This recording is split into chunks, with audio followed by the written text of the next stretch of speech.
Coming up next on Clark County Chronicles, the 39,000 square foot Silverado Ranch Community Center is open for recreation, cooking, and fun.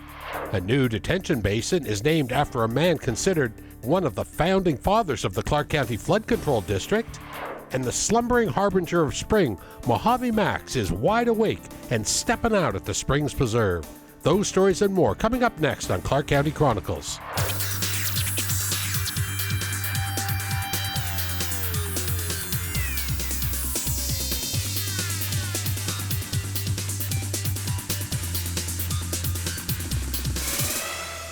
Hello, I'm Randy Swallow. Welcome to Clark County Chronicles. For the first time in about a decade, Clark County has designed, constructed, and opened a neighborhood community center. Let's go inside and take a look at this fabulous facility in Silverado Ranch. County Manager Kevin Schiller, Commissioner Michael Naft, Parks and Rec staff, and community members snipped a ribbon and welcomed in a couple thousand visitors entering the Silverado Ranch Community Center for the first time ever in District A. What I'm most proud of about this facility is multi-generational. It goes from all the way down to the tiny, all the way up to those living the golden years. This is a jewel. This is a jewel for Clark County, and this is what we're proud of, and this is what we deliver on. A state-of-the-art gymnasium is striped and equipped for basketball, volleyball, and the ridiculously popular pickleball. The most unique feature of the Silverado Ranch Community Center is a second-level walking track. Runners and strollers will be able to take laps around the entire facility, enjoying panoramic views and air-conditioned comfort. It's very important, because I was just thinking about going to a different health club through my insurance and doing that, but my wife Lori just said, you can come here now, you can come here and walk. We usually play cards with some friends of mine like once a week. I just told them I think we're going to have to suspend the card game and start coming here and playing basketball. An exercise room is available for instruction and individual workouts. A multi-purpose room and array of meeting rooms will host dance, health and fitness, arts and crafts, and other special interest workshops and lectures. On this first day, Silverado staffers answered questions and distributed information about classes, programs, and events available at this new multi-generational community center. I've been picking up flyers from a lot of their classes. There's a lot of classes that are for cooking, exercising, dancing, you know, all kinds of things. And for my grandchildren, there's lots of teen basketball and other sports for the young people, and I think that's good. They need a place in this area to go to. Another one-of-a-kind amenity is the demonstration kitchen. This pantry and open area is perfect for large-scale culinary events. The cooking, the pickleball, the track, it's beautiful. I'm impressed. In addition to regular scheduled events in the kitchen, multi-purpose room, meeting room, and gymnasium, all of these are available for public rental. Silverado Ranch is a true neighborhood gym in this fast-growing southwest area. It's a sense of community, a way to get together, enjoy some time together, get some social activities, that kind of thing. It's a great place to get together with your neighbors. Unfortunately, we don't live in this area, but Alex does, and his parents, and they will definitely be coming here. This facility in Silverado Ranch is the first new Clark County Community Center built in nearly a decade. It was just over a year ago that work began on this much-needed $22 million project. The Silverado Ranch and Community Center is located at 9855 Gillespie Street. For information on this place and every Clark County Parks and Rec facility, visit the Parks and Rec page at ClarkCountyNV.gov.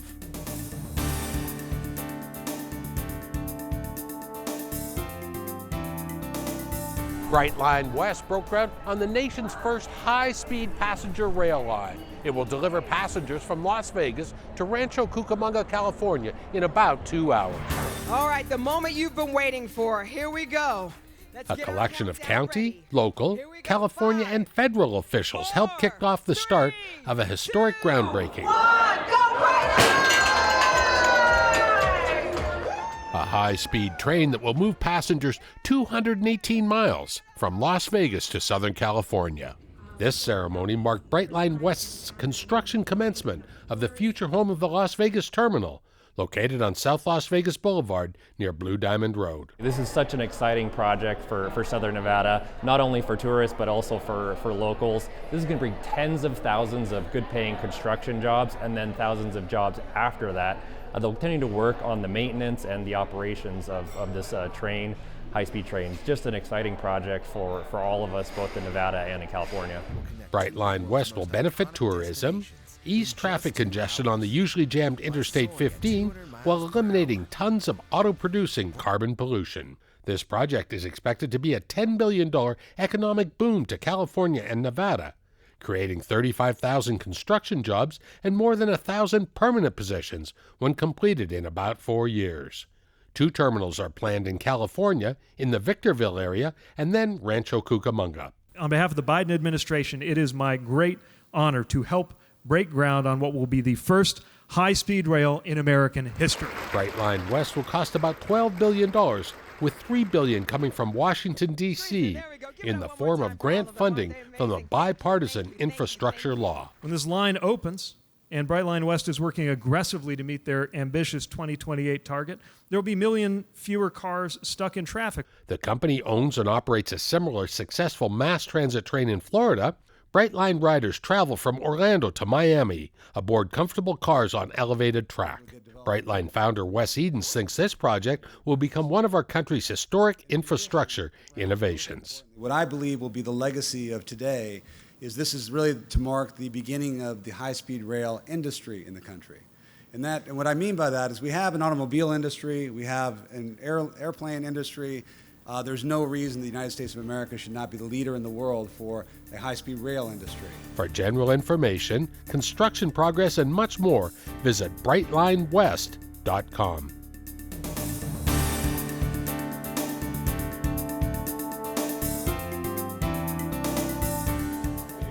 I'm here to learn more and really learn how we can be the best partner. Washington, D.C. is taking note of Clark County's hard work and effort to bring more clean energy solutions to residents. Well, it's extraordinary what's going on right now, right? Like, we are implementing clean energy like we've never done before in our country, and certainly here in Nevada. A recent visit to Clark County from the U.S. Department of Energy marks a significant step forward in the collaborative efforts between federal and local governments to promote energy efficiency, sustainability, and economic growth. It's time to go all in. All in Clark County takes a smart, bold, and inclusive approach to creating a sustainable community for the well-being and prosperity of all today and into the future. I think we are becoming a model for the Southwest in terms of climate sustainability planning, and to see that recognized by an agency like Department of Energy is really exciting and appreciated. County leaders were able to highlight the progress and future direction in enhancing energy efficiency and conservation efforts with the All-In Clark County initiative. We're just opening up. Clark County also learned about new and diverse federal grants that are available to help Nevada residents, schools, and nonprofits with sustainable energy solutions, such as rebate programs, EV charging infrastructure, and grid modernization. This is the best part of the job, there's no doubt about it, and there was extraordinary historic legislation passed.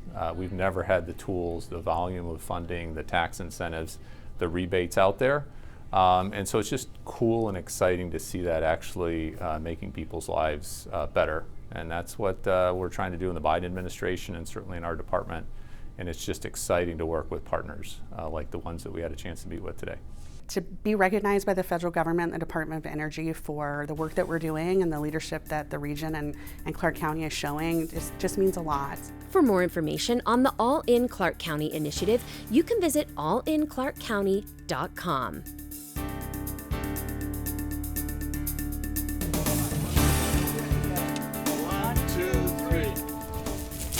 The Clark County Regional Flood Control District breaks ground on a new multi-million-dollar detention basin. This has been a long time coming, this particular detention basin, and so we are excited to see it actually get under construction. The new basin will be constructed near Owens Avenue and Los Feliz Boulevard and will help keep raging floodwater coming off Frenchman Mountain from seriously impacting residents below. The basin is named after Jim McGoy, who is a former Nevada State Assemblyman and considered one of the founding fathers of the Clark County Regional Flood Control District. We need to recognize people like him because we want more people to do what he's done. And, you know, he's made a difference in thousands of people's lives. The quality of life in Las Vegas is better because of his efforts. After several flooding deaths in the 1980s, McGoy wrote and sponsored legislation that shaped the framework for the creation of a regional flood control district. Leaders like Jim McGoy knew Clark County would grow, and thanks to their foresight, the Clark County Flood Control District has constructed hundreds of miles of flood channels and over 100 detention basins that serve to protect residents from devastating flooding. I remember working with him day after day in that legislative session. He's a good guy. He was in government for the right reason, and now we're seeing fruits of his efforts years afterwards. On behalf of the Clark County Commission, we are naming today Jim McGoy Day in Clark County. I know I'm surprised and very happy. One of the nicest days of my life. Jim McGoy, members of his family, local leaders, and people from the community all joined to celebrate the groundbreaking of the new detention basin. You know, it feels good to honor these people that have helped us get to where we are today. Since the creation of the Regional Flood Control District in 1986, approximately 684 miles of channels, storm drains, and 106 detention basins have been constructed to safely move stormwater and urban water runoff through communities to protect nearly 2.3 million people who call Las Vegas home. Construction will begin on the new detention basin this summer and will take about a year to complete.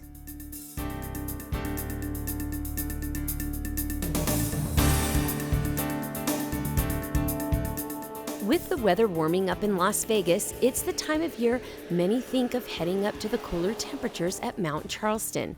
But officials are reminding people that while 99% of the mountain is open for recreation, Mount Charleston is still dealing with the effects of last year's tropical storm. During the flood we had almost 9 months ago, we had significant damage to our most popular trails. The trails completely wiped out when Hurricane Hilary hit the mountain last summer include Mary Jane Falls, Cathedral Rock, and Bristlecone. These trails are closed indefinitely. Last year, before the flood, we had a really good rescue operation. We were able to get people off the trail in about 30 minutes. After the damage from the flood, we no longer have the access we once had.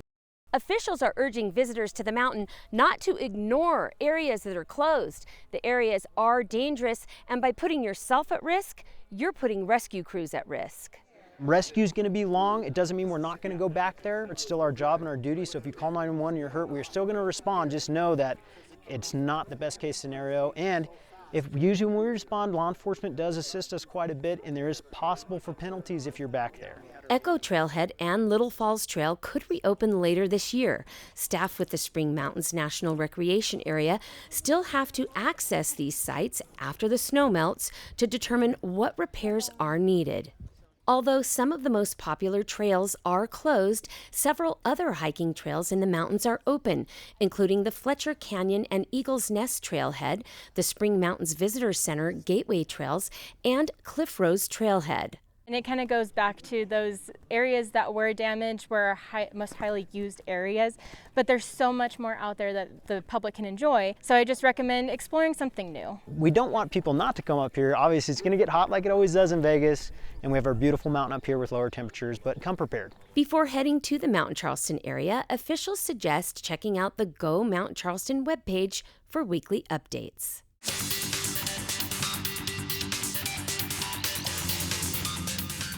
Drowning is the leading cause of unintentional death for children aged 1 through 4 in southern Nevada. We can all make this pool season safer by following the 3 Ps: prepare, protect, and patrol. There are more than 110,000 swimming pools in Clark County, and emergency personnel want to remind all water lovers to be safe and prepared for pool season. The Southern Nevada chapter of the International Code Council donated $2,500 to Clark County Parks and Rec that will offer free swimming lessons to children 4 years old and younger at select Clark County pools. The chapter established the Swim Grant Program back in 2009 to provide 8 local entities a total of $20,000 in grant funds for free swimming lessons for children 4 years of age and younger. The chapter feels that teaching toddlers to swim is one of the best ways to reduce swimming pool accidents. May is Water Safety Month, and the Clark County Fire Department sees a spike of calls during the warmer spring and summer months. Drowning is the leading cause of accidental death for infants and children aged 1 to 4. All bodies of water, not just swimming pools, can be deadly. Drowning prevention awareness is paramount. First responders urge parents and guardians of swimming children to follow the 3 Ps. Patrol. Designate an adult water watcher to actively supervise children in the pool. Protect. Install barriers between your home and pool, including fences, locks, and pool covers. Prepare. Have a water safety plan in place for your family. Equip your pool area with life jackets, flotation devices, and rescue tools. And enroll your kids in swimming classes. Nice job, buddy. Clark County offers year-round swimming lessons at Aquatic Springs, Desert Breeze, and the Hollywood Aquatic Center. And most county outdoor pools provide lessons too. The outdoor swim season and online registration starts Thursday, May 23rd. Parks and Rec are always hiring responsible people as lifeguards and cashiers. For more information on aquatics and job openings, visit the pool page on the Parks and Rec website at ClarkCountyNV.gov/parks.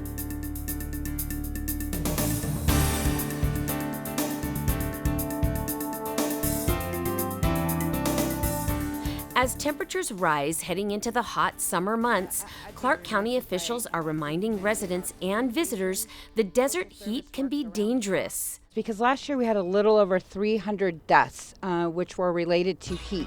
The sizzle of summer can start early in southern Nevada. Clark County and the Southern Nevada Health District have partnered with the community to launch a heat safety awareness initiative this summer.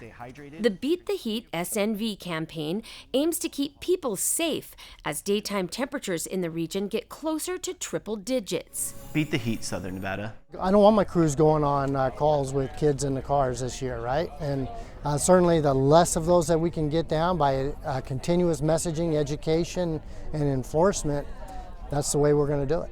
According to the National Weather Service, Las Vegas averages 77 days a year of temperatures over 100 degrees, with an average high daily temperature of 105 in July. And temperatures in a car can rise to 120 degrees when outdoor temperatures are in the 90s. Make your kids your priority. Don't leave them in the car. Heat illness can strike people of all ages, even those who are physically fit, especially if participating in strenuous outdoor exercise in hotter weather. Find shade when you can find shade, use sunscreen, stay hydrated, and go in and cool off. Listen to yourself, don't push yourself too hard in this weather, and take care of those that can't take care of themselves. For more tips to cope with the summer heat, you can head to snhd.info/beattheheatsnv. And for those who are experiencing homelessness, the county activates cooling stations at locations throughout the community while excessive heat warnings are in place. You can call 221 to find locations or visit helphopehome.org.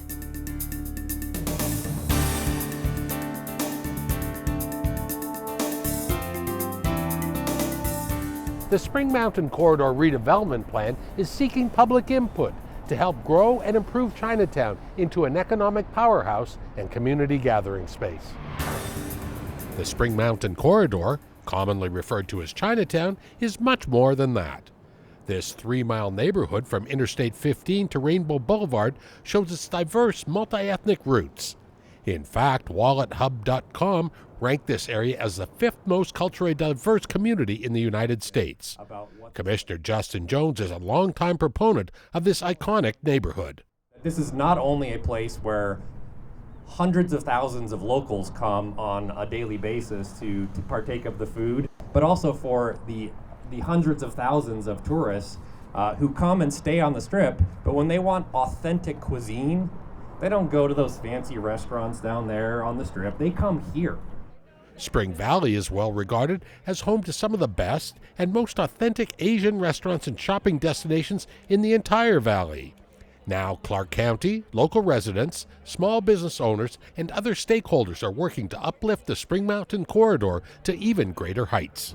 Inspiring Spring Mountain, where tradition meets innovation. The Spring Mountain Corridor Redevelopment Plan was unveiled appropriately during Asian American Pacific Islander Heritage Month. Hundreds of stakeholders attended the opening event at Chinatown Plaza. The strategy is to drum up ideas from a wide variety of people on future growth and renewal. Consultant Minja Yen will guide this effort. The plan is a comprehensive strategy that is centered on placemaking and placekeeping, encompassing urban redevelopment, economic development, and cultural preservation, and working with our great partners at public agencies such as the Metro and RTC. We're dedicated to create a safe, vibrant neighborhood for everyone to come to work, live, and play. The Chinatown area deals with typical high-density urban concerns, including traffic, parking, walkability, housing, and safety. Community members posted their ideas on whiteboards during the redevelopment plan kickoff. Clark County wants to hear from you. Your feedback will guide the Spring Mountain Corridor Redevelopment Plan, helping to create a foundation and vision for this dynamic cultural district. Visit inspiringspringmountain.com to complete a survey, learn more about this area's rich history, and much more.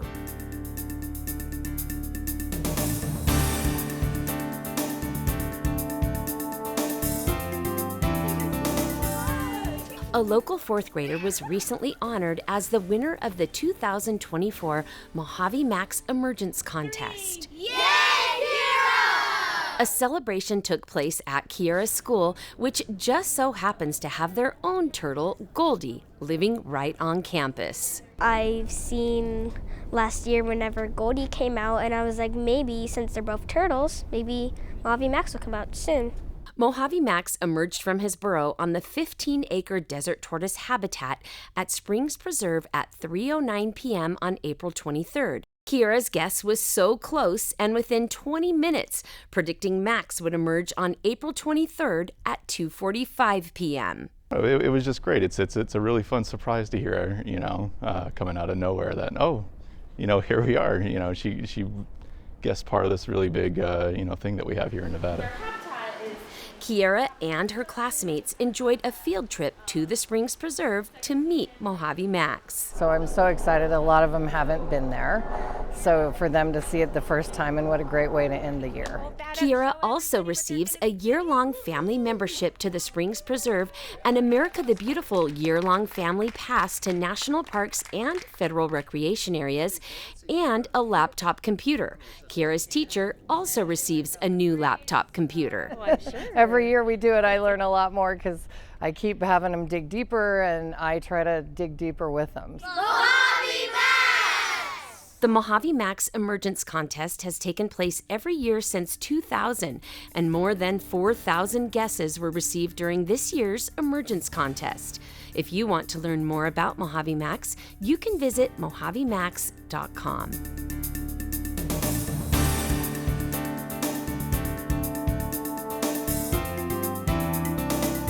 The Clark County Fair and Rodeo is a popular annual affair, bringing small-town charm, one of the best professional rodeos, food, fun, and the amazing mutton busting to the Logandale Fairgrounds.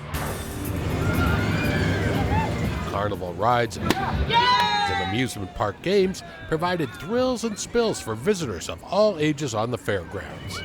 The County Fair's Midway is always one of the most popular destinations. The Clark County Fair and Rodeo originated in 1965 and moved to its permanent home at the Logandale Fairgrounds 36 years ago. This small-town jamboree packs fun in the sun for visitors who come from all over the Southwest. The last 2 years we broke 100,000 people. Looking at the weather and our numbers this year, I'm sure we're on track to meet that. We've got a professional rodeo, one of the best in the country. We've got 35 different carnival rides. We've got kids areas. We've got a fine arts horticultural exhibit. And so we really cover all the bases. Hold on, cowboy, hold on. One of the most enjoyable events of the county fair is the mutton busting competition. Pint-sized cowboys and cowgirls cling onto the backs of woolly sheep and try to ride for 6 seconds. This exhilarating event embodies the spirit of the rodeo as the young riders hang on for dear life and entertain the spectators. It's just great for the kids to see. We're from Las Vegas. It's just a different way of life to see the animals, and the mutton busting is always our favorite thing to come watch, and the kids are amazing. Now, mutton busting viewing can make you hungry. The county fair is chock-a-block with dozens of vendors offering up mountains of the usual and unique food-watering carnival food and beverage items. So we have a restaurant out in Rhode Island. It's called Anthony's, out in Providence on Federal Hill. Rhode Islander Arthur Corsini and his cheesesteak crew set up shop and chop it up at the county fair every year. Their Ocean State Italian sausages and sandwiches are an annual hit in the Silver State. I'm out here, it's a blast, you know, and we come out for San Gennaro too, so like 3 times a year. So it's a good time. Food's always good. We got the sausage and peppers and the steak and cheese. Got our fresh squeezed lemonade right back there. Can't go wrong. The Nevada Department of Wildlife is the agency in charge of protecting and conserving all of the Silver State's critters. Their conservation education and public outreach efforts extend to hunters, anglers, hikers, campers, and anyone with a passion for the great outdoors. We teach the kids some basic stuff for boater education. So we have like our little miniature buoys here. We teach them about some of the symbols that are out on the lake that they should know about. At events including the county fair, NDOW takes extra effort to target and reach and teach the younger generation about Nevada and our natural splendor. We're really trying to generate more interest in hunting around the state, and this is a great place to do it because obviously we have a lot of people coming through and a lot of children. A lot of the kids love to see the animals, and we teach in our hunter education program probably 75% children, teens. The young folks are the ones that we really are keyed on, and they have a ball and it's fun to teach them. The Clark County Fair and Rodeo is held the second week of April each year. For more information on next year's festivities, directions to Logandale and more, visit ccfair.com. Well, that's our show. For more information on anything you've seen on this program or anything relating to your Clark County government, visit our website at ClarkCountyNV.gov. On behalf of all of us here at Clark County Television, I'm Randy Swallow. We'll see you again next time on Clark County Chronicles.